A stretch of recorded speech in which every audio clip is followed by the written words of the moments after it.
যেই নবীরে কোনোদিন দাওয়াত দিয়া খাওয়াইতে পারলাম না, যেই নবীরে কোনোদিন একটা জামা দিতে পারলাম না, কোনোদিন নবীর জুতা মোবারক আগে দিতে পারলাম না, কোনোদিন নবীর একটা টাকা হাদিয়াও দিলাম না, এই হতভাগারা কোনোদিন নবীর একটু ওযু করাইতে পারলাম না, নবীর কোন উপকার আমরা করতে পারলাম না। ওই নবী বলবে, উম্মত রে টেনশন কইরো না, আমি নবী তো হাসরের ময়দানে আছি। নবী আমার একবার ফুলসরাতের গোড়া দৌড় দিয়া যাবে, আবার জাহান্নামের কিনারে যাবে, আবার মিজানের কাছে যাবে। একটা বাজ পাখি মুরগির বাচ্চাগুলো আক্রমণ করলে দেখবেন মুরগিটা একবার পাখির পিছে দৌড় দেয়, আবার বাচ্চাগুলোর কাছে যায়, আবার বাচ্চাগুলো ডানার ভিতরে নেয়, আবার পাখির কাছে দৌড় দেয়। কঠিন কিয়ামতের ময়দানে আমার নবীর অবস্থা আরো বেশি কঠিন হবে রে বাজান। একবার ফুলসরাতে দৌড়াইয়া যাবে, আবার মিজানের কাছে যাবে, আবার জাহান্নামে দরজা যাবে। এত টেনশন, এত টেনশন, এত পেরেশানি কেন গো? নবী কয়, আল্লাহ তুমি না কইছো আমার উম্মত গুলো সব জান্নাতে দিয়া দিবা, তুমি কইছো আমারে খুশি করবা কাল কিয়ামতের ময়দানে। আল্লাহ আজকে তো কিয়ামতের ময়দান হাজির হইল, আমার একটা উম্মত আমার সামনে হিসাব করা যায় জাহান্নামে দিও না। আল্লাহ বলবে, সাহেব ফেরেশতারা অপেক্ষা করো, আমার নবী আসলে উম্মতের গণাগণিও, নবীর সামনে ছাড়া উম্মতের বিচার করিও না। আল্লাহু আকবার। ইয়া রাসূলুল্লাহ, আহলে সুন্নাত ওয়াল জামাত জিন্দাবাদ, জিন্দাবাদ, জিন্দাবাদ, আহলে সুন্নাত ওয়াল জামাত। দুঃখের দিনের দরদি মোর নবী কামলে ওয়ালা, নবী কামলে ওয়ালা, বলেন না, দুঃখের দিনের দরদি মোর নবী কামলে ওয়ালা।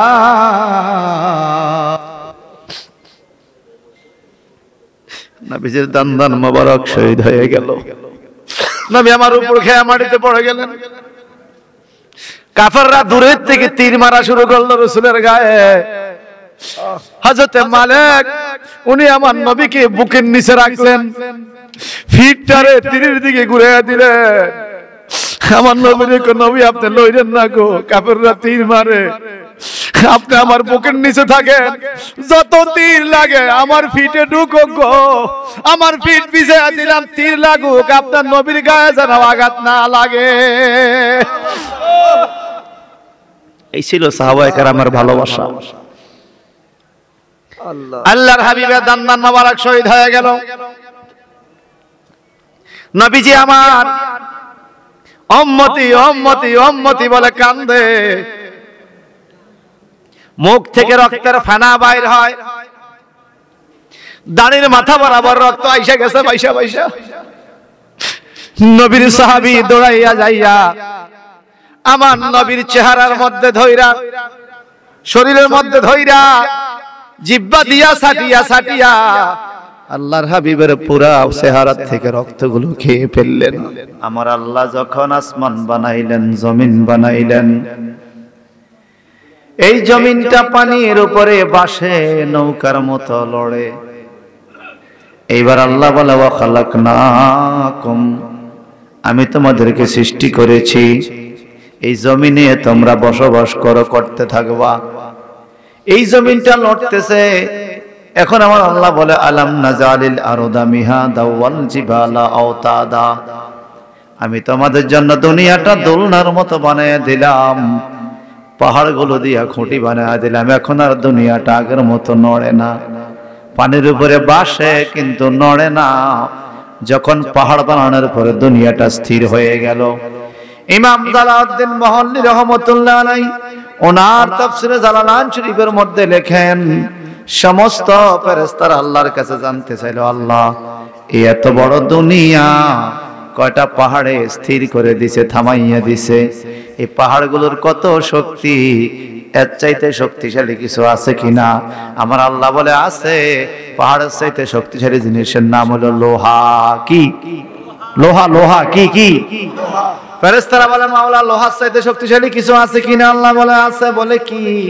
লোহার চাইতে শক্তিশালী আগুন। আগুনে দিলে লোহা দ্বারা দাও কেসি কত কিছু বানানো যায়। আল্লাহ আগুনের চাইতে শক্তিশালী কিছু আছে কিনা? আমার আল্লাহ বলে আছে। বলে কি? সেটা হলো পানি। পানি দিলে আগুন নিভিয়া যায়। আল্লাহ পানির চাইতে শক্তিশালী কিছু আছে কিনা? আল্লাহ বলে আছে। কি? সেটা হলো বাতাস। বায়ুতে পানি উড়াইয়া এক দেশ থেকে আরেক দেশে নিয়ে যায়। এইবার ফেরেশতারা আল্লাহ পানির চাইতে শক্তিশালী কিছু আছে কিনা? আমার আল্লাহ বলে আছে। এই দুনিয়ার থেকে শক্তিশালী হইল পাহাড়। পাহাড়ের চাইতে শক্তিশালী লোহা। লোহার চাইতে শক্তিশালী আগুন। আগুনের চাইতে শক্তিশালী পানি। পানির চাইতে শক্তিশালী বাতাস। আর বাতাসের চাইতেও শক্তিশালী আমার ইমানদার মুসলমান। সবাই কোন সবাই কোন সুবহানাল্লাহ। এত শক্তিশালী মানুষ। সুবহানাল্লাহ। আয় আল্লাহ কেমনে এত শক্তিশালী হইল? মানুষের এত শক্তি কোথায় থেকে আসলো? আমার আল্লাহ ফেরেশতাদেরকে বললেন তোমরা আরশ আজিমের খুঁটি ধরো। ফেরেশতারা আরশ আজিমের খুঁটি ধরলেন। এবার তো নাড়া দাও। আল্লাহর আরশের খুঁটিগুলো নাড়া সম্ভব হয় নাই, ফেরেশতাদের শক্তি কুলায় না। ফেরেশতারা জানতে চাইলেন মাওলা এই দুনিয়াতে আর সৃষ্টি জগতে তোমার আরশ আজিম নাড়াইবার মতো কারো শক্তি আছে কিনা? আমরা ফেরেশতারা তো পারলাম না। আল্লাহ বলে আছে। বলে কার? বলে আমার ইমানদার মুসলমানের। সুবহানাল্লাহ। আরে জোরে বলেন না। শক্তি কত, পাওয়ার কত আমরা খেয়াল করছেন? বলে ইমানদার মুসলমানের এত পাওয়ার কেমনে হইল?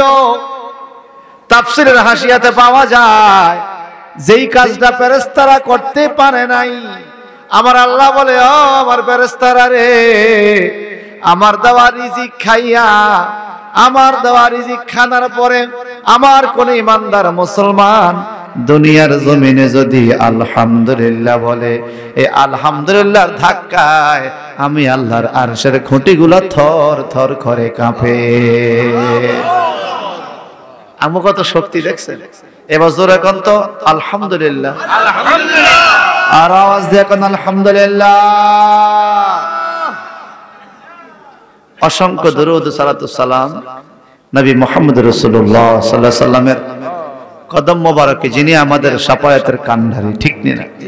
যিনার নাম সাহিবুস শাফাআত। সাহিবুস শাফাআত, শাফায়াতের মালিক, আমাকে বিষয় দিয়েছে কিয়ামতের ময়দানে নবীজির শাফায়াত নিয়ে কিছু কথা বলার জন্য। আপনারা আগে বলেন তো, কিয়ামতের ময়দানে নবীজি শাফায়াত করতে পারবেনি? পারবে ইনশাআল্লাহ। শাফায়াতের শক্তি নবীর আছে, অধিকার আছে। কে দিছে? আল্লাহ। আল্লাহ দিছে। আমার আল্লাহ বলেন ইয়াওমা ইয়াকুমুর রূহু ওয়াল মালাইকাতু সাফফান লা ইয়াতাকাল্লামুনা ইল্লা মান আযিনা লাহুর রাহমানু ওয়া ক্বালা সাওয়াবা। আওয়াজ দিয়ে কোন আল্লাহু আকবার। আল্লাহু আকবার। সেই কঠিন কিয়ামতের দিনের কথা আল্লাহ কোরআনে বলেছেন ইয়াওমা ইয়াকুমুর রূহু ওয়াল মালাইকা। কাল কিয়ামতের ময়দানে জিবরাইল ফেরেশতা দাঁড়িয়ে থাকবে, ওয়াল মালাইকা সমস্ত ফেরেশতা দাঁড়িয়ে থাকবে, সাফা সব ধরে, কাতার ধরে, লা ইয়াতাকাল্লামুন। কেউ সেদিন কথা বলতে পারবে না আল্লাহর ডরে। তার কারণটা কি? আল্লাহ পাক কোরআনুল কারীমে বলেন কুলুবু ইয়াউমাইযিন ওয়াজিফা আবসারুহা খাশিয়া। জাহান্নামের হুঙ্কার শুনবে, হাসরবাসীর আযাব দেখে ফেরেশতারা পর্যন্ত ডরে কথা বলবে না। জিবরাইল ফেরেশতা নিজেই লাইনে দাঁড়িয়ে থাকবে। একটু পরে জাহান্নাম হুঙ্কার দিবে, আল্লাহ খানা দে, আমার ক্ষুধা লাগছে, খানা দে। তখন আমার আল্লাহ বলবে, যখন জাহান্নাম বলবে খানা দে, আর ফেরেশতারা চতুর্দিকে দাঁড়িয়ে থাকবে ডরে, তখন কুলুবু ইয়াউমাইযিন ওয়াজিফা, মানুষের কলবগুলো ডরে কাঁপতে থাকবে, আবসারুহা খাশিয়া, চক্ষুগুলো বড় হইয়া যাবে। আপন বলতে কেউ নাই রে, কে রক্ষা করবে বিপদের টাইমে? কে রক্ষা করবে? ইয়াউমা ইয়াফিরুল মারউ মিন আখিহি ওয়া উম্মিহি ওয়া আবিহি ওয়া সাহিবাতিহি ওয়া বানিহি। ওই কঠিন সময়ে নিজের ভাই আপন হবে না, নিজের মা আপন হবে না, নিজের বাবা আপন হবে না, নিজের বন্ধু বান্ধব আপন হবে না। ওয়া বানিহি, নিজের ছেলে মেয়ে পর্যন্ত পর হইয়া যাবে। যার যার কান্না সে কানবে, কারো বোঝা কেউ সেদিন পার করবে না। যার যার পাপের বোঝা তার তার কান্দে ভরতে। আমার আল্লাহ পাক বলেন ওই কঠিন কিয়ামতের ময়দানে লা ইয়াতাকাল্লামুন, কেউ ডরে কথা বলতে পারবে না। একটু চিৎকার দিয়ে কি বলা যাবে? আল্লাহু আকবার। আর জোরে বলুন আল্লাহু আকবার। এবার মহব্বতে বলুন ইয়া রাসূলুল্লাহ। বলেন এই কিয়ামতের ময়দান বাস্তব কিনা বলেন? আল্লাহ বলছে যালিকাল ইয়াউমুল হক, এটা বাস্তব, এটা হক, এটা সত্য। কিয়ামতের প্রতি আমাদের ঈমান বিশ্বাস আছে না? আছে। আমানতু বিল্লাহি ওয়া মালাইকাতিহি ওয়া কুতুবিহি ওয়া রাসূলিহি ওয়াল ইয়াউমিল আখির পড়ছিনি আমরা? ওয়াল ইয়াউমিল আখির, পরকালের প্রতি, ওয়াল বাসে বাদাল মাউত, মৃত্যুর পরে আবার জিন্দা হব আমরা আল্লাহর সামনে। এগুলা পুরোপুরি বিশ্বাস আমাদের আছে বাজান। এখন মানুষের রগগুলো খাড়া হয়ে যাবে, চোখগুলো কাঁপতে থাকবে, কলবগুলো কাঁদতে থাকবে। জাহান্নাম বলবে আল্লাহ খানা দে। আমার আল্লাহ বলবে জাহান্নাম রে একটু অপেক্ষা কর। আমার হাসরের ময়দানে কোটি কোটি কোটি কোটি মানুষ আছে যারা আমি আল্লাহর বিধান মতো চলে নাই। দুনিয়া দুনিয়া করে দুনিয়ার প্রেমে চলছে রে, ঠিক মতো নামাজ পড়ে নাই, রোজা রাখে নাই, ইবাদত বন্দেগী করে নাই, নারীদেরকে পর্দা মতো চালায় নাই, হালাল খানা খায় নাই। এরকম গুনাহগার মানুষগুলো আমি তোরে দিলে তোর পেটটা ভরতে পারবি নি। জাহান্নাম চিৎকার দেয় আল্লাহ তাড়াতাড়ি দেন, আমার বড় ক্ষুধা লাগছে। আমার আল্লাহ পাক বলেন জাহান্নামের পেট ভর্তি করার খাবার হবে দুইটা, একটা হলো মানুষ আর একটা হলো পাথর। একটু জবানটা বড় করে কর নাউজুবিল্লাহ। জাহান্নামে পাথর খাবে আর মানুষ খাবে। মালিক ফেরেশতা এক হাতের মধ্যে নিবে পাথর, ওয়াকুদুয়ান নাস ওয়াল হিজারা, আর এক হাতের মধ্যে নিবে মানুষ। এক মুষ্টির ভিতরে লক্ষ লক্ষ মানুষ ধরবে। আমরা যদি এক মুষ্টি পিঁপড়া মুট করে ধরি, কত হাজার হাজার পিঁপড়া ঢুকবে না? মানুষগুলো মালিক ফেরেশতার কাছে পিঁপড়ার চাইতে আরো ছোট মনে হবে, পিঁপড়ার চাইতে আরো ছোট মনে হবে। হাসরের ময়দানের চতুর্দিকে জাহান্নাম থাকবে। জান্নাতে যাওয়ার একটা মাত্র রাস্তা, সেটা হলো ফুলসিরাতের ফুল। এই ফুলসিরাতের ফুল পারি না দিয়া কেউ জান্নাতে যাইতে পারবে না। নবী আমার মেরাজের রজনীতে জান্নাত দেখতে গেলেন, জাহান্নাম দেখতে গেলেন। ইরশাদ হচ্ছে লাকাদ রাআ মিন আয়াতি রাব্বিহিল কুবরা। আল্লাহ পাক আমার নবীকে অনেক বড় বড় নিদর্শন দেখাইলেন মেরাজের রজনীতে। জাহান্নাম দেখতে যখন যাবে, বিশাল বড় একজন ফেরেশতা দেখলেন জাহান্নামের দরজায়। এক একটা নোকের মাথা মনে হয় এক একটা পাহাড়ের মতো। জিবরাইল রে, উনি কে রে? ও জিবরাইল, উনি কে? এত বড় দেহ, মনে মুষ্টির ভিতরে হাজার হাজার লক্ষ লক্ষ মানুষ ধরবে। জিবরাইল আমিন বলেন হাযা মালিকুন খাজানুম মিনান নার, উনি হলো জাহান্নামের দরজার দ্বাররক্ষী হযরত মালিক ফেরেশতা আলাইহিস সালাম। ফাসাল্লিম আলাই, নবী আপনি যান, মালিক ফেরেশতারা একটু সালাম দেন। সালাম দিলে আপনার উম্মতের প্রতি দয়া করবে, মায়া করবে। আল্লাহর নবী বলেন ফালতাবাতু ইলাই ফাবাদানিয়ানি বিসসালাম, রাওয়াহু মুসলিম। মুসলিম শরীফের হাদিস। আমি যখন যাইতেছি জাহান্নামের দ্বাররক্ষী মালিক ফেরেশতাকে সালাম দিব, কিন্তু মালিক ফেরেশতা আমি নবীরে আগে আগে সালাম দিয়া দিছে। ভাইজান, ছোট্ট একটা গুনার জন্য যদি 500 বছর জাহান্নামের আগুনে জ্বলতে হয়, ছোট্ট একটা গুনার জন্য যদি 500 বছর জাহান্নামের আগুনে জ্বলতে হয়, আর বড় বড় গুনাহগুলোর অবস্থা কি হবে রে বাজার? যেই ময়দানটা হবে এই পৃথিবীর 50,000 বছরের সমান একদিন হবে হাসরে, 50,000 বছরের সমান একদিন হবে দোজখে জাহান্নামে। আর যারা ঈমানদার, যারা মুমিন, যারা মুত্তাকি, যারা পরহেজগার, যারা নামাজ রোজা করেছে, ইবাদত বন্দি করেছে, আল্লাহর ভয় অন্তরে রেখেছে, আমার নবীজি বলেন তাদের কিয়ামতের মাঠ হবে 2 রাকাত নামাজের সময়। সুবহানাল্লাহ। 2 রাকাত নামাজ পড়তে যেই সময় কিয়ামতের মাঠ সেই সময়। এই সুবহানাল্লাহ বলেন। আমার আল্লাহ বলেন এই কিয়ামতের ময়দানে লা ইয়াতাকাল্লামুন, কেউ কথা বলবে না। এরপরে বলছে ইল্লা মান আযিনা লাহুর রহমানু ওয়া ক্বালা সাওয়াবা। যেমন লা ইলাহা ইল্লাল্লাহ, এখানে বলছে লা ইয়াতাকাল্লামুন ইল্লা মান আযিনা। সুবহানাল্লাহ বলেন। নাই নাই নাই, কোন মাবুদ নাই ইল্লাল্লাহ, তবে আল্লাহ আছে। কে আছে? প্রথম কা লা ইলাহা, কোন মাবুদ, পরে কা ইল্লাহ। এই ইল্লাহ মানে আছে, মানে আল্লাহ ব্যতীত আর কি, আল্লাহ ব্যতীত কোনো মাবুদ। এখানে বলে লা ইয়াতাকাল্লামুন ইল্লা মান আযিনা লাহুর রহমান, আল্লাহ রহমান যাকে অনুমতি দিবে সে কথা বলতে পারবে, আল্লাহ যাকে অনুমতি দিবে না সে কিয়ামতে কথা বলতে পারবে না। এই আয়াতের তাফসীর পড়ে দেখি ইমাম জালাউদ্দিন মুহাল্লি রাহমাতুল্লাহ আলাইহি বলেন আল মুমিনু ওয়াল মালায়েকা কাল কিয়ামতের ময়দানে কিছু পাওয়ারফুল মুমিন মুসলমান একজনের জন্য আরেকজনের কথা বলবে, কিছু ফেরেশতা একজনের জন্য আরেকজনের কথা বলবে। কেমনে কথা বলবে? কেমনে কথা বলবে? নেককার বান্দা যারা, আল্লাহওয়ালা যারা, তাদের কথা কেমনে বলবে দেখেন।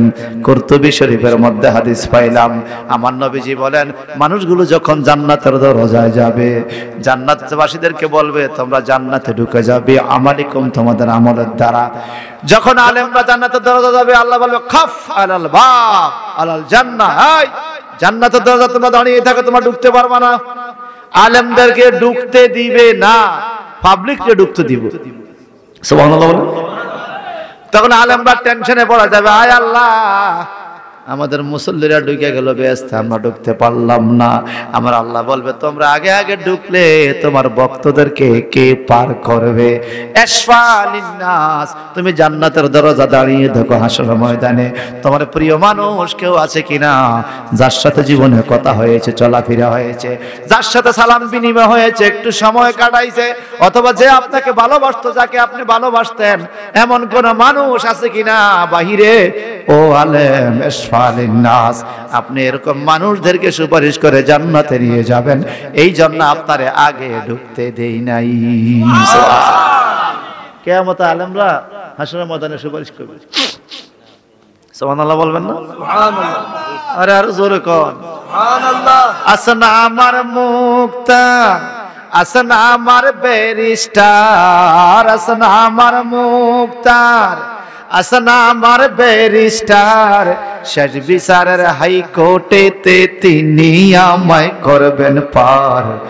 আমি পাপী তিনি জামিনদার, আমি পাপী তিনি জামিনদার। কে জামিনদার? কে? নবী মুহাম্মদুর রাসূলুল্লাহ। আর জোরে কোন না এই কেমনে জামিনদার? আমার নবীজি বলেন হে আমার উম্মত, দুইটা জিনিসের হেফাজত তোমরা করো। যদি তোমার লজ্জাস্থান আর লিসানের হেফাজত করতে পারো, মুখের হেফাজত আর লজ্জাস্থানের হেফাজত যদি করতে পারো, আমি নবী তোমাকে জান্নাতের গ্যারান্টি দিলাম। তোমার জিম্মাদার কাল কিয়ামতে আমি নবী হব। সুবহানাল্লাহ। জোরে কইতেন না সুবহানাল্লাহ? সুবহানাল্লাহ। তাহলে আমরা মালিক ও মুক্তার আসেনি? নাই। আল্লাহ আল্লাহ যদি আটকায়, আল্লাহ আটকায় থেকে সুডানের মতো সুপারিশ করার মতো নবী আমরা আসেনি? আছে, আছে। বলেন আসনা আমার মুক্তার, আসনা আমার ব্যারিস্টার, আসনা আমার মুক্তার, আমার ব্যারিস্টার, বিচারের হাইকোর্টেতে তিনি আমায় করবেন পার। আমি পাপী তিনি জামিনদার, আমি পাপী তিনি। আল্লাহ পাক বলেন কেমন বিপদ হবে সেদিন। অনুমতি দেওয়া হবে মুমিন মুসলমানকে আর ফেরেশতাদেরকে। এইখানে আমার নবীর শানে অনুমতির কোনো কথা নাই, অথচ আমার আল্লাহ কোরআন শরীফে বলে দিয়েছেন ওয়ালা সাওফা ইউতিকা রাব্বুকা ফাতারদা। সূরা খান আল্লাহু আকবার, আল্লাহু আকবার। ওয়ালা সাওফা ইউতিকা রাব্বুকা ফাতারদা। আল্লাহ বলে হে নবী আমার, এত বেশি আপনাকে দান করব, আপনার প্রতিপালক আপনাকে এত বেশি করে দিবে, ফাতারদা, আপনি রাজি হয়ে যাবেন, খুশি হয়ে যাইবেন। আপনি কি পাইলে খুশি হবেন আমি আপনাকে দিব। সুবহানাল্লাহ। প্রস্তাব কে দিছে? নবীরে কে, হুজুর আপনি কি চান বলেন, কি দিলে আপনি খুশি হইবেন? ওয়ালা সাফা ইউতিকা রাব্বুকা ফাতারদা, এত বেশি দিব যে আপনি রাজি হয়ে যাবেন, খুশি হয়ে যাবেন। আমার নবীজি এই আয়াতের তাফসীরে পাওয়া যায়, আল শরীফে নবীজি বলেন, আয় আল্লাহ, আপনি তো বলছেন আমাকে খুশি করবেন, ওয়াইজাল্লা আরদা ওয়া ওয়াহিদুম মিন উম্মতি ফিন্নার ইলাহুনা, আমার আপনি খুশি করবেন কইছেন, খুশি হইতে সময় লাগবে। বলে কি সময়? আমি যতক্ষণ পর্যন্ত দেখব আমার একটা গুনাহগার উম্মত জাহান্নামে আছে অথবা জাহান্নামের দিকে ফিরে রাখছে, ততক্ষণ পর্যন্ত আমি নবী খুশি হব না। চিন্তা করছে? নিজের জন্য চিন্তা করে না, উম্মতের জন্য চিন্তা করে। নবী কোনদিন নিজের জন্য কান্দে না, উম্মতের জন্য কান্দে। আইজন নবী আমার রওজা মোবারকে উম্মতি উম্মতি বলে কান্দে। নবী বলেন, ওয়াইজাল্লাহ আরদা ওয়া ওয়াহিদুম মিন উম্মতি ফিন্নার ইলাহুনা, ও আল্লাহ, আপনি বলছেন আমারে খুশি করবেন, আমি খুশি হইতে সময় লাগবে। আমার একটা উম্মত যদি জাহান্নামে থাকে আমি খুশি হব না। আমার আল্লাহ বললেন, ঠিক আছে নবী আমার, আপনার সকল উম্মত জান্নাতে দিলে যদি আপনি খুশি হন, আপনার উম্মত জাহান্নামে দিয়া জাহান্নাম থেকে বাঁচাইয়া জান্নাতে দিয়া হইল, কাল কিয়ামতে আমি আল্লাহ আপনারে খুশি করব।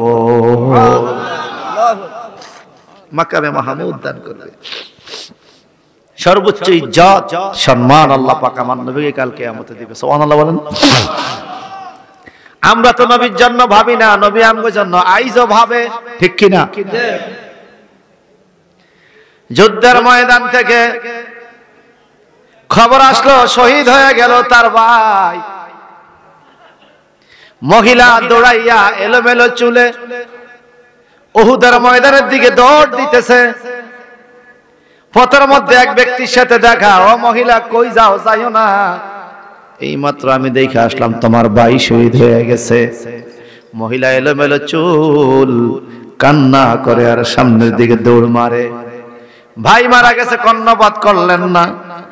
একটু পরে আরেকজনের সাথে সাক্ষাৎ হলো, ও মহিলা আমি তোমাকে চিনি, তুমি যাইও না, এই মাত্র খবর পাইলাম তোমার স্বামী যুদ্ধের ময়দানে শহীদ হয়ে গেছে, তোমার স্বামী মারা গেছে, তুমি যাইও না। মহিলা এই কথা কর্ণপাত করলেন না, সামনের দিকে দৌড় দিতেছে। আরেকজনের সাথে সাক্ষাৎ হলো, এই মহিলা তোমাকে চিনি, তুমি যাইও না, কই যাও তুমি? এই মাত্র আমি দেখে আসলাম তোমার সন্তান মারা গেছে, তোমার সন্তান শহীদ হয়ে গেছে। একজন মহিলার ভাই মারা গেছে, স্বামী মারা গেছে, সন্তান মারা গেছে, মাটিতে গড়াগড়ি দেওয়ার কথা, কিন্তু মহিলা কর্ণপাত করলেন না, সামনের দিকে দৌড় দিতেছে, দৌড় দিতেছে, দৌড় দিতেছে। এমনটা আমি একজন এসে বলা, মহিলা সামনের দিকে যাইও না, তোমার ভাই, সন্তান আর স্বামী শহীদ হয়ে গেছে, যাইয়া কি করবার? যাইও না। আহা, মহিলা বলছে চাই না তা শুনতে। স্বামী মরছে, মহিলা শুনতে চায় না, ছেলে মরছে শুনতে চায় না, ভাই মরছে শুনতে চায় না। মহিলা বলছে চাই না তা শুনতে, বলো কেমন আছে আমার দয়াল নবী, বলো কেমন আছে আমার দয়াল নবী, আমরা যে তার আদরের উম্মত, উম্মতের করলাম কি? রাসূল আমার আল্লাহর দোস্ত, আখেরি নবী, আমরা যে তার আদরের উম্মত, উম্মতের করলাম কি? আমরা যে তার আদরের উম্মত, উম্মতের করলাম কি? আল্লাহু আকবার বলেন। মালিক নামক একজন সাহাবী আমার রাসূলের কাছে দাঁড়িয়ে আছে। যুদ্ধের ময়দানে হঠাৎ করে কাফেরদের আক্রমণে আমার নবীর দান্দান মোবারক শহীদ হয়ে গেল। নবীজির দান্দান মোবারক শহীদ হয়ে গেল। নবী আমার উপর খেয়ে মাটিতে পড়ে গেলেন। কাফেররা দূরের থেকে তীর মারা শুরু করলো রাসূলের গায়ে। হযরতে মালিক উনি আমার নবীকে বুকের নিচে রাখলেন, ফিটটারে তীরের দিকে ঘুরিয়ে দিলেন। আমার নবীর নবী আপনি লইলেন না গো, কাফেররা তীর মারে, আপনি আমার বুকের নিচে থাকেন, যত তীর লাগে আমার ফিটে ঢুকো গো, আমার ফিট পিছিয়ে দিলাম, তীর লাগুক, আপনার নবীর গায়ে যেন আঘাত না লাগে। এই ছিল সাহাবায়ে কেরামের ভালোবাসা। আল্লাহর হাবিবের দান্দান মোবারক শহীদ হয়ে গেল। নবীজি আমার উম্মতি উম্মতি উম্মতি বলে কান্দে, মুখ থেকে রক্তের ফেনা বাইর হয়, দাড়ির মাথা বরাবর রক্ত আইসা গেছে বাইসা বাইসা।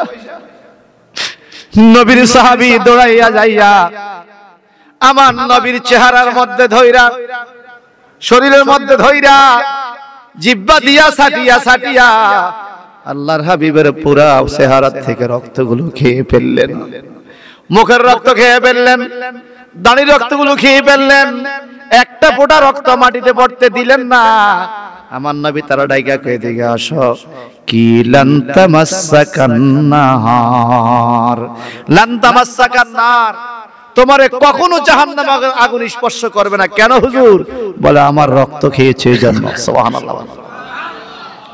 রক্ত খাওয়া হারাম। রক্ত খাওয়া কি হারাম? আল্লাহু আলাইকুমুদ দাম, আল্লাহ তোমাদের রক্ত খাওয়া হারাম করছে, কিন্তু নবীদের রক্ত মোবারক খাওয়ার কারণে আমার নবীকে তোমাকে জাহান্নামের আগুন ধরবে না। হারাম হলে তো জাহান্নামের আগুন ধরার কথা।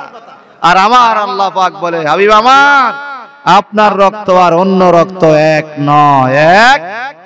তোমার গনার দিন পোরাইয়া যাবে, যৌবনে লাগবে বাটি, ওই যে দেখো ডাকিতেছি তোমায় কবরের মাটি, ওই যে দেখো ডাকিতেছি তোমায় কবরের মাটি। সন্ধ্যার আগে যেদিন ডুবিবে বেলা, এক পলকে ভেঙে যাবে তোমার রঙের মেলা। সন্ধ্যার আগে যেদিন ডুবিবে বেলা, এক পলকে ভেঙে যাবে তোমার রঙের মেলা। কাহারে দিবা তুমি জোরে দম,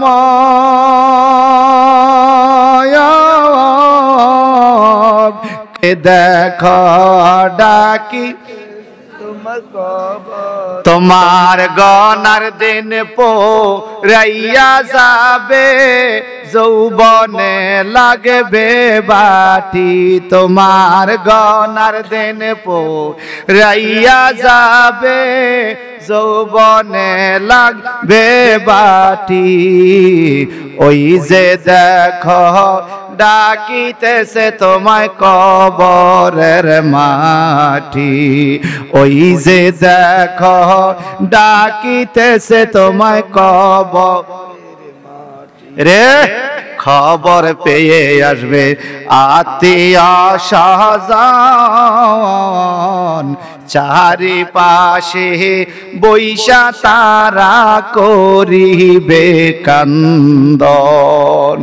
যাদের জবান আছে চিল্লে এখন কানবনি, কানবনি, জোরে কান আল্লাহু আকবার।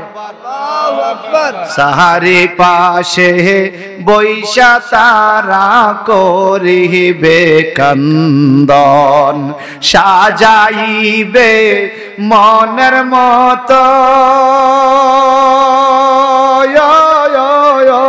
মন সাজাইবে মনের মতন কি সুন্দর পরিপাটি ওই যে দেখো ডাকিতেছে তোমায় কবরের মাটি বলেন ওই যে দেখো ডাকিতেছে তোমায় কবরে তোমার গনার দিন পোরাইয়া যাবে যৌবনে লাগবে বাটি তোমার গনার দিন পোরাইয়া যাবে যৌবনে লাগবে বাটি ওই যে দেখো ডাকিতেছে তোমায় কবরে আহা আল্লাহ তুমি আমাকে মাফ করে দাও আজরে আমিন বলেন না কিয়ামতের ময়দান দিনটা কত কঠিন হবে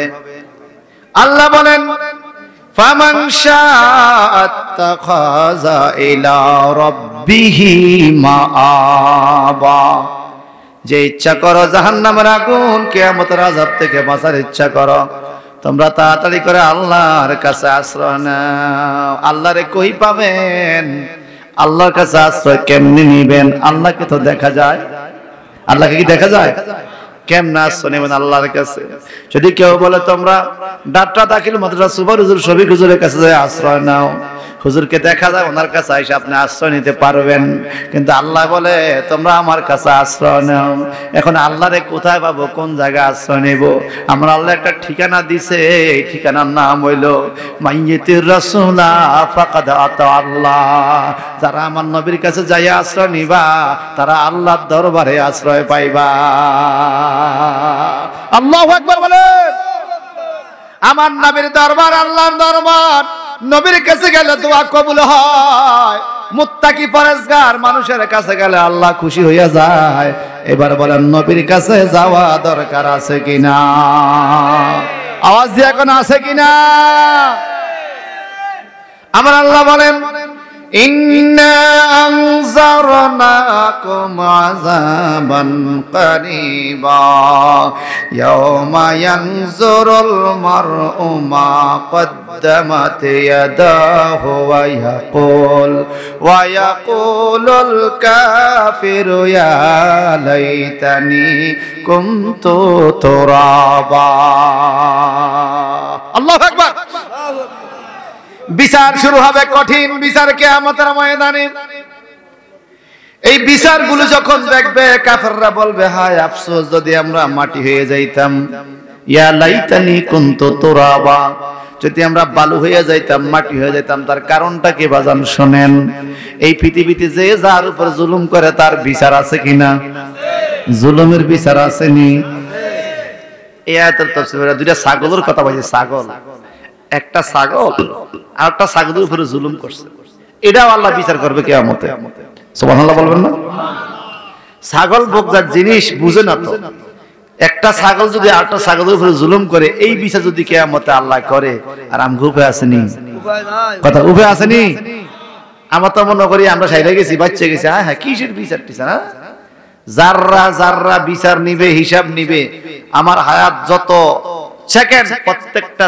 সেকেন্ডের যাররা হিসাবটা মিলাইতে হবে এই কথা কোন ঠিক কিনা আচ্ছা কবরে মিলাইবেন পরে দুনিয়াতে পারবেন না মিলাইতে এখন যদি আপনার বয়স 50-60 বছর হয় যদি আপনাকে আল্লাহ বলে তুমি এই 50 বছরের হিসাবটা মিলাই দাও দুনিয়াতে বৈশা 50 বছর তুমি কি কি কাজ করছো কি নেক করছো কি হিসাবটা মিলাই দাও মিলান সম্ভব সম্ভব এখানেই পারি না কবরে কেমনে পারবো আল্লাহ আল্লাহ যদি দয়া না করে আমগো উপায় নাই ভাইরা বন্ধুরা আমার হিসাব শুরু হবে বিচার শুরু হবে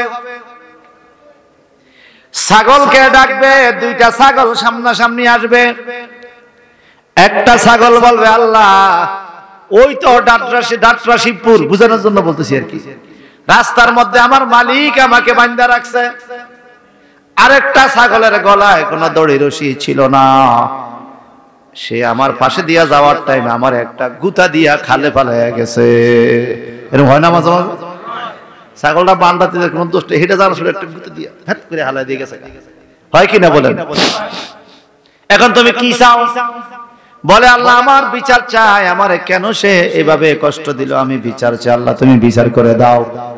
আমার আল্লাহ বলবে ফেরেশতারা রে বিচার শুরু করে দাও। এইবার দুর্বল ছাগল যেটা দুনিয়াতে গুতা দিছে, এই ছাগলটারে শক্তিশালী করবে, শিংগুলা ধারালো করে দিব, আর ওই ছাগলটারে দুর্বল করে দিব।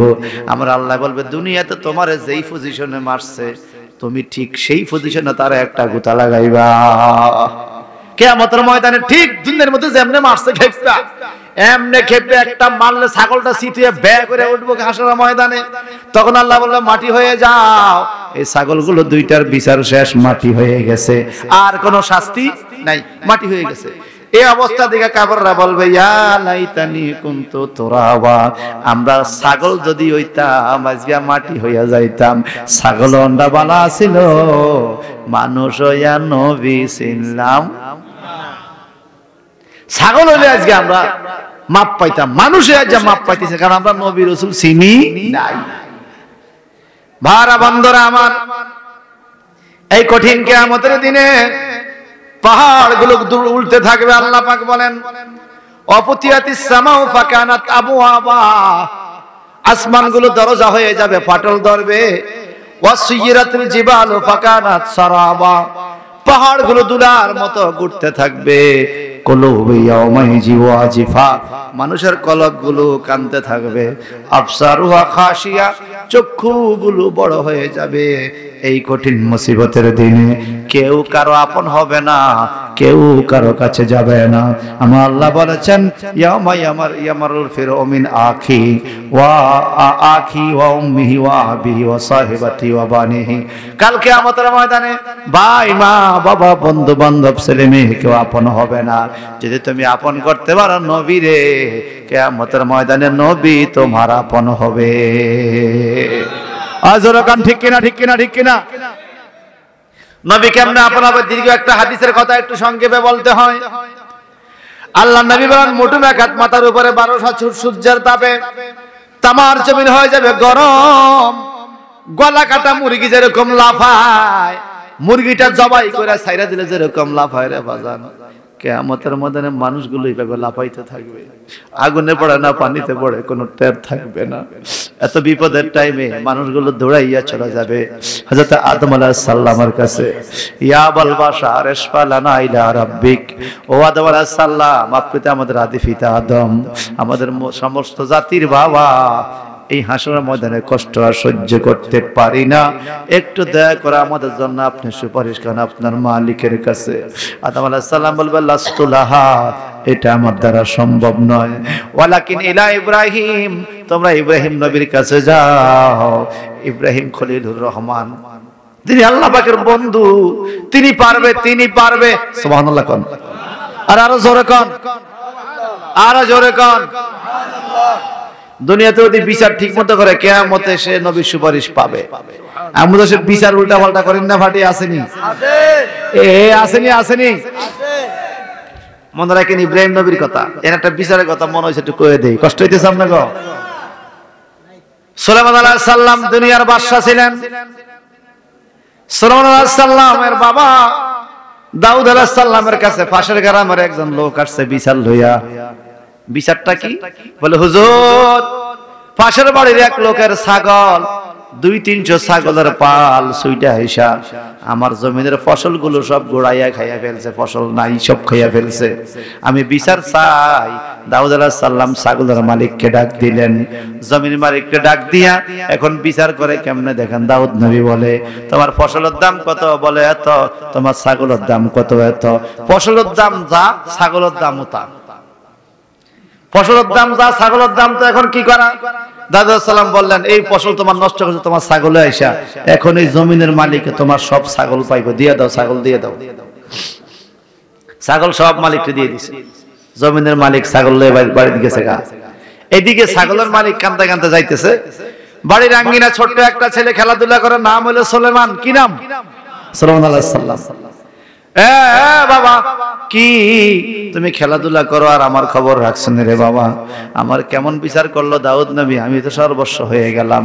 দাউদ নবীর বিচার ঠিক আছে, কিন্তু আমি তো ধরা খেয়ে গেলাম, গরিব হয়ে গেলাম। কি হইছে? আমার 250-300 ছাগল জমিনের মালিককে দিয়ে দিয়েছে তোমার আব্বা। বলে কারণটা কি? বলে আমার ছাগলগুলো তার জমিনের ফসল খেয়ে ফেলছে। তোমার আব্বা হুজুরের বিচার ঠিক আছে দিছে, কিন্তু আমি এখন কি করবো? আমি তো ফকির হয়ে গেলাম। ও সুলাইমান, তুমি একটা বুদ্ধি দাও না, কেমনে বাঁচতে পারি? সুলাইমান নবীকে চলো আবার বিচার করব। সানি বিচার, সানি বিচার। কি বিচার? এইবার সুলাইমান পয়গম্বর দৌড়ে যায়, আব্বা হুজুর কি আপনার বিচার 100% ঠিক আছে। আপনার বিচারের প্রতি শ্রদ্ধা রেখে আমি একটা পরামর্শ দিতে চাই। কি? আমি একটা বিচারটারে সানি বিচার করতে চাই। যদি আপনি বলেন তাহলে আমি বলবো। বলে বলো। বলে ছাগলের মালিক তো সর্বস্ব হয়ে গেল, সর্বহারা হয়ে গেল। তার ছাগলগুলো সব জমিনের মালিককে আপনি দিয়ে দিয়েছেন। আপনার বিচার ঠিক, কিন্তু এই ছাগলের মালিক তো এখন কাঁদতেছে, সে চলবে কেমনে? বলে বিচার তো ঠিক আছে, এখন কি করা? সুলাইমান নবী বলে একটু ব্যতিক্রম বিচার, আমি একটু বলি। কয় বলো। বলে ছাগলগুলো জমিনের মালিকের কাছে থাকবে, আর এই ছাগলের মালিক এই জমিনে থাকবে। কি করবে? ছাগলের মালিক জমিনে ফসল বুনবে, ছাগলের মালিক জমিনে ফসল নিয়ে দিবে, সার দিবে। এই ফসল আগে যেরকম অবস্থা ছিল এরকম অবস্থা ছাগলের মালিকের নিরে জমিটারে এরকম অবস্থা পজিশন আইনা দিবে। এর মধ্যে ছাগলগুলো জমিনের মালিকের কাছে থাকবে। যখন তার ফসল আগের মতো হয়ে যাবে, তখন ছাগলগুলো আবার ছাগলের মালিককে নিয়ে যাবে, জমিনের মালিক জমিনের ফসল ফিরে পাবে। আপনি কি বলেন? দাউদ আলাইহিস সালাম বলে, বাবা এটা তো দারুণ একটা বিচার। জোরে কোন আল্লাহু আকবার। কি সুন্দর বিচারটা না? দারুণ বিচার, দারুণ বিচার, দারুণ বিচার। আমার পাশের বাড়িতে আমি বাড়ি যেতেছি, তো এক মহিলার গরু ছুটতে আরেকজনের জমিনে ধান খাইয়ে ফেলে। এখন এই লোকে গরু লয়ে বাড়িতে জায়গা জমিন লায়, আর এই মহিলাটা আমার চিল্লা চাল্লি। আমি হচ্ছি সামনে, হুজুর হুজুর বিচারটা করো না। কি বিচার? আমার সবটি ধান এই গরুটা খাইয়ে আমি গরু লয়েছে, তো গরু নিয়ে কিরবি, গরু নিয়ে কিরবি। যদি এটা গাইয়া গরু হইতো তো দোয়া দুধ খাই দিবে, এটা বের গরু, এটা নিয়ে তুই ফালবি, এটা লাতি খাবি, এটা নিয়ে তো লাভ নাই। কি এখন আমার উপায় কি? আমার যে ফসল নষ্ট, আমি বিচারটা করে দিই, কদান মান্য। কইছে বেড়ি ওই তুই তো জামাইরে কইস এটার মধ্যে একটু সারটা দিয়া একটু লাইন করে দিব, আর গরু তো দিয়ে দে। তুই গরু নিয়ে খের খাওয়াবি, হালবি, তো লাভ কি? তো দানও গেল, খেরও গেল। দারুণ বিচার তো ঠিক আছে, আমার জমি এত সারটা দিয়ে ঠিক করে দেখ। পরে জমি সার মারতে দিয়ে আগের মতো পজিশন করে দিয়েছে। হুজুর এই বিচার পাইলেন কেন? তো কোরআন শরীফের বিচার। সুবহানাল্লাহ বলেন। আমরা দেশে যারা এখন বিচার করি, আমরা নিজেরাই তো বিচার জানি না ভাই। আমরা নিজেরাই বিচার জানি না। ডান দিকে টাকা লয়, বাম দিকে টাকা লয়, বাদী বিবাদী দুই ফকট টিয়া লয়, বিচারকের ফকট খুব গরম। বিচারকের ফকট গরম। কথা কোন ঠিক? আমরা ঠিক কইলেও ঠিক, ঠিক না কইলেও ঠিক। বুঝবা বুঝবা, যেদিন আসল বিচারক তোমার ধরবে সেদিন ইন্না বাতশা রাব্বিকা লাশাদীদুন ইন্নাহু হুয়া ইউবদি ওয়া ইউঈদ ওয়া হুয়াল গফুরুল ওয়াদুদ যুল আরশিল মাজিদ ফাআলুল লিমা ইউরিদ। আল্লাহু আকবার। আল্লাহ বলে ইন্না বাতশা রাব্বিকা লাশাদীদ, নিশ্চয়ই তোমার প্রতিপালকের ধরা অতি শক্ত ধরা। আল্লাহ ধরলে ছুড়ার আর কোন সুযোগ। এখন কিয়ামতের ময়দানে আল্লাহ ধরবো কিনা বলেন? সমস্ত মানুষগুলো ফায়াতুনা ইব্রাহিম খলিলুল্লাহ, ইব্রাহিম নবীর কাছে যাবে। ইয়া ইব্রাহিম ইশফালানা ইলা রাব্বিক, ও ইব্রাহিম নবী আমাদের জন্য একটু সুপারিশ করেন মালিকের দরবারে। ইব্রাহিম নবী বললেন লাস্তু লাহা, আমার দ্বারা সম্ভব নয়। ওয়ালাকিন ইলা মূসা ফাইন্নাহু কালিমাতুল্লাহ কালিমুল্লাহ, বরং তোমরা মূসা নবীর কাছে যাও, উনি কথা বলতে পারবে। মানুষগুলো কাটা মুরগির মতো দৌড়াইয়া মূসা নবীর কাছে যেয়ে বলবে ইশফালানা ইলা রাব্বিক, ও মূসা একটু আল্লাহর দরবারে আমাদের জন্য সুপারিশ করেন। মূসা নবী বলবে লাস্তু লাহা, এটা আমার দ্বারা সম্ভব নয়। ওয়ালাকিন ইলা ঈসা রূহুল্লাহ, সুবহানাল্লাহ বলেন। বরং তোমরা ঈসা নবীর কাছে যাও। কোন নবী বলেন না? সমস্ত মানুষগুলো কাঁদতে কাঁদতে চিল্লাইতে চিল্লাইতে ঈসা নবীর কাছে যাবে, যে বলবে ইয়া ঈসা রুহুল্লাহ ইশফা লানা ইলা রাব্বিক, হে ঈসা নবী আপনি আপনার প্রতিপালক মাওলার কাছে আমাদের জন্য একটু সুপারিশ করেন। ঈসা নবী বলবে লাস্তুলাহা, আমার দ্বারা সম্ভব নয়। এবার হাসরবাসী কোটি কোটি মানুষ কান্দা কান্দা পেরেশানি হয়ে যাবে, আর বলবে কার কাছে যাইতাম রে, কার কাছে গেলে আজকে একটু সাহায্য পাওয়া যাবে, কে আজকে আল্লাহর দরবারে আমাদের জন্য সুপারিশ করবে। ফেরেশতারা ডরে কথা কয় না, কোন নবীরাও আল্লাহর সাথে কথা বলতে চায় না। ও ঈসা নবী গো, কার কাছে যাইতাম একটু বলেন। ঈসা নবী বলবে ওয়ালাকিন বি মুহাম্মাদিন সাল্লাল্লাহু আলাইহি ওয়াসাল্লাম, তোমরা মুহাম্মদ সাল্লাল্লাহু আলাইহি সাল্লামের কাছে চলে যাও, মুহাম্মদ সাল্লাল্লাহু আলাইহি সাল্লামের কাছে যাও, উনি পারবে আজকে সুপারিশ করতে, আর কারো এই শক্তি নাই। নবী বিনে দরদ কেউ না আইরে মুমিন ভাই, নবী বিনে দরদি কেউ নাই, আমার নবী বিনে দরদি কেউ না আইরে মুমিন ভাই, নবী বিনে দরদি কেউ নাই। নবীরা খালিয়ার বেশে বিবি খাদিজার দেশে বকিরি সরাইতেন জঙ্গলায়। নবীর সুপারিশ পাওয়ার জন্য চিল্লে এখন আল্লাহু আকবার। নবীরা খালিয়ার বেশে বিবি খাদিজার দেশে বকিরি সরাইতেন জঙ্গলায়, বকিরি সরাইতেন জঙ্গলায় রে মুমিন ভাই, নবী বিনে দরদি কেউ নাই, আমার নবী বিনে দরদি কেউ না আইরে মুমিন ভাই, নবী বিনে দরদি কেউ নাই। বনের জগরে শিরে সতর দরে মেঘমালা সারা দিত গায়ে, ঠিক কিনা? বনের জগরে শিরে সতর দরে মেঘমালা সারা দিত গায়ে, এই না সকল মুজেজা দেখা বিবি খাদিজা, এই না সকল মুজেজা দেখা বিবি খাদিজা, জীবন যৌবন সপে দিলেন পায় রে মুমিন ভাই, নবী বিনে দরদি কেউ নাই, আমার নবী বিনে দরদি কেউ না আইরে মুমিন ভাই, নবী বিনে দরদি কেউ নাই।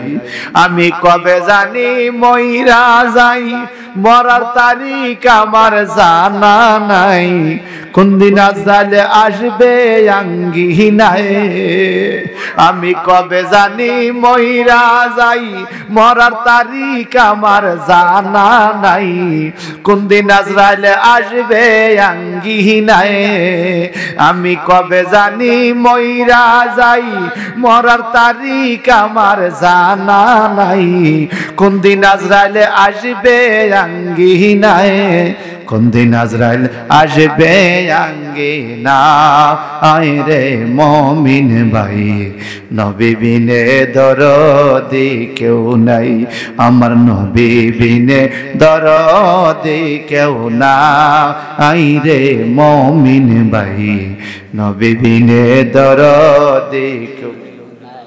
আমি জগতে করলাম কত ভুল, পাবো কি ফুলছে রাত কুল, রসুল বিনে কোন আপন নাই, ঠিক কিনা?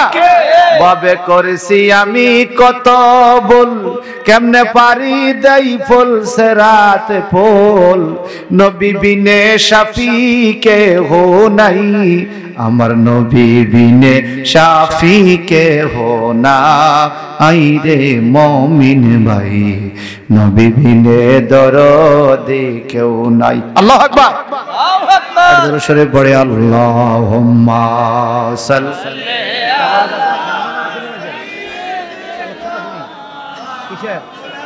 না। এ ভাই সমস্ত মানুষগুলো মনোযোগ, একদম গভীর কথা। সমস্ত মানুষগুলো দৌড়াইয়া সমস্ত নবীদের কাছে যাবে। কোন নবীর কাছে আশ্রয় না পাইয়া আমার নবীজি বলেন ফায়াতুনি, সবাই আমি নবীর কাছে আসবে। সুবহানাল্লাহ, সুবহানাল্লাহ। আদম থেকে ঈসারুল্লাহ সবাই নাফসি নাফসি নাফসি নাফসি নাফসি নাফসি নাফসি আমার নবীর কাছে আসবে। আমার নবী বলবে মানুষ রে, সুখের দিনে বন্ধুর অভাব নাই, দুঃখের দিনে দরদি কাউরে খুঁজে পাইবা না। তোমরা টেনশন কইরো না, আমি দিনের নবী, আমি আজকে তোমাদের জন্য সুপারিশ করব। আমি দুনিয়াতে থাকতে এজাজত লইয়া আসছি, আমি সুপারিশ করব, অপেক্ষা করো। মানুষগুলো তখন আবেগে কান্না শুরু করে। নবী কামিলিওয়ালা তুমি আসবে জানি, আধার ঘরে জ্বলবে সেরা গেলা। নবী কামিলিওয়ালা দুঃখের দিনের দরদি মোর, নবী কামিলিওয়ালা নবী কামিলিওয়ালা। আপন আপন সবাই বড় হয়ে যাবে। আমার নবী দুঃখের দিনের দরদি হইয়া আমার নবী সেজদার মধ্যে পড়ে যাবেন। সুবহানাল্লাহ, সুবহানাল্লাহ। সেজদার মধ্যে পড়ে আমার উম্মতকে বাঁচান, এই কথা নবী বলবে না। আল্লাহর প্রশংসা করবে, আল্লাহর গুণ কীর্তন করবে সেজদায়। এইবার বলা হবে এরপর আসাক ইয়া মুহাম্মদ, হে আমার নবী আপনার মাথা উঠান, সেজদা পড়ে আর কানবেন না। অনেকে বলে নবী নাকি বলবে আমার উম্মত বাঁচা, আমার উম্মত বাঁচা। না না না, হাদিসের ইবারত বুঝতে হবে। আমার নবী মাথা মোবারক যখন তুলবেন সেজদা থেকে, আল্লাহ আগে প্রস্তাব দিবে কুল তুসমা। সুবহানাল্লাহ, কুল তুসমা। নবী আপনি কি বলবেন বলেন, আজকে আপনার কথা আমি শুনবো। সুবহানাল্লাহ। বন্ধুরে বন্ধুয়ে কিয়ামতে কথা বলার জন্য কয়। সাল তোতা, সাল মানে চান, তোতা দেওয়া হবে। নবী আপনি আজকে কি চান, আপনাকে দেওয়া হবে। এসফা তসফা, সুপারিশ করেন, গ্রহণ করা হবে। আল্লাহ আমার আগে প্রস্তাব দিবেন নবীকে। নবী আগে বলবেন আমার উম্মত বাঁচান। নবী সেজদা থাকবে, আল্লাহ বললে মাথা তোলেন হুজুর, কুল তুসমা, বলেন আপনার কথা আজকে শোনা হবে। সাল তোতা, চান যা চাইবেন তা দেওয়া হবে। এসফা তুসফা, সুপারিশ যার জন্য করবেন সেই সুপারিশ গ্রহণ করা হবে। ইয়া রাসূলুল্লাহ আপনি কি চান বলেন। আমার নবী বলবেন ইয়া রাব্বি হাবলি উম্মতি। সুবহানাল্লাহ, সুবহানাল্লাহ। আমার উম্মত জাহান্নাম থেকে বাঁচাও, এটা বলবেন না তো। ইয়া রাব্বি হাবলি উম্মতি, হাবলি মানে আমাকে দিয়া দাও। যেমন কোরআনুল কারীমে সূরা আল ইমরানের মধ্যে হযরত জাকারিয়া নবী বলেছিলেন রাব্বি হাবলি মিল্লাদুনকা যুররিয়াতান তাইয়্যিবা ইন্নাকা সামিউদ দুআ। আয় আল্লাহ, আয় আল্লাহ, তোমার পক্ষ থেকে আমার একটা নেক সন্তান দান করো, আমারে দাও। হাবলি মানে আমারে দাও। আমার নবী বলবে ইয়া রাব্বি হাবলি উম্মতি, ও আল্লাহ আমার উম্মত তুমি আমার হাতে উঠাইয়া দাও, আমার উম্মত আমার কাছে দিয়া দাও। তখন আমার আল্লাহ বলবে নবী গো, যার অন্তরে চুল পরিমাণ ঈমান আছে গো, যার অন্তরে ভুট্টার দানা পরিমাণ ঈমান আছে, আপনি ওই উম্মতকে পার করে জান্নাতে নিয়ে যান, আমি আল্লাহ বাধা দিব না। যারে খুশি তারে আপনি জান্নাতে নিয়ে যান। এই জোরে বলেন সুবহানাল্লাহ। নবীজির রওজা মোবারকে মিম্বরে মুস্তাফা, যেই মিম্বরে বসে আল্লাহর নবী খুতবা দিতেন, যেই মিম্বরে দাঁড়িয়ে খুতবা দিতেন, বাজান আল্লাহ পাক বহুবার দেখাইছে আল্লাহর কাছে শুকরিয়া কি দিয়ে আদায় করব। সারা জীবন সেজদা পড়ে থাকলেও শুকরিয়া আদায় করা সম্ভব হবে না। ওই মিম্বরে মুস্তাফা নবীজির সন্ন্যার মিম্বর মুবারকের মধ্যে এখনো লেখা আছে শাফাতি লি আহলে কবর মিন উম্মতি, আমার গুনাহগার বড় বড় গুনাহগার কবিরা গুনাহগার উম্মতের জন্য আমি নবী কিয়ামতে সুপারিশ করব যদি ঈমান লইয়া কবরে আসে। এই নবীর সুপারিশ করার ক্ষমতা আছে কিনা কোন? আছে। দিছে কে? আল্লাহ। এই জন্য আমার নবীর নাম হলো শাফিউল মুজনিবিন, শাফিউল মুজনিবিন রহমাতাল লিল আলামিন, কান্দিতেছেন রাত্র দিন পাপী তাপী উম্মতের কারণে রে। নবী এখনো কান্দে কিনা বলেন? আওয়াজে কান্দে কিনা বলেন? আমার উম্মত গুনাহগার কেমনে হবে রে পুলসে রাত পার, আমার উম্মত গুনাহগার কেমনে হবে রে পুলসে রাত পার, আমি নিজে পার করিব দরে রে। রহমাতাল লিল আলামিন, কান্দিতেছেন রাত্র দিন পাপী তাপী উম্মতের কারণে রে। বলেন রহমাতাল লিল আলামিন, কান্দিতেছেন রাত্র দিন পাপী তাপী উম্মতের কারণে রে। ওই নবীর সুপারিশ তারাই পাবে যারা ঈমানটা মজবুত করতে পারছে। সুবহানাল্লাহ, সুবহানাল্লাহ। আপনি আমল করছেন, আমলে ভুল হয়েছে, তখন সুপারিশ করবে। আপনি একটা দরখাস্ত লেখছেন, দরখাস্তে ভুল হয়েছে, যে দরখাস্ত লেখছে তো ভুল হয়েছে, একটু সুপারিশ করে দেন, তো সুপারিশ করে। কিন্তু মোটা আপনি লেখেনি নাই, আপনার দরখাস্ত লেখেনি নাই, কে সুপারিশ করবে? আপনি মোটে নামাজ পড়েনি নাই, আপনারা কে সুপারিশ করবে? আপনি নামাজ পড়ছেন, পড়তে যায় ভুল হয়েছে, তখন নবী সুপারিশ করবে। বুঝেন নাই কথা? আমাদের দেশে বেনামাজি আছে না, বেরোজগারি, সুদ খাওয়েন না, ঘুষ খাওয়েন না, ইয়াবা খাওয়েন না, নাই নাই কি সব আছে। সর্বরোগের ভাবি আমাদের দেশ আছে কিনা কম, কিন্তু আমরা আশা করে বই রয়েছি জান্নাত পেলাম। বাবারে জান্নাত তো কাছে রে বাবা, সবাই আশা করছে, আমি ব্যস্ত হয়ে এলাম। আহা, দেখতে তো বোঝা যায় খুব ভালো মানুষ, সে জানে আর তার মাওলা জানে তার পাপের কি খবর, ঠিক কিনা? আল্লাহ আমাদের গুনাহগুলি মাফ করে দাও, জোরে কোন আমিন।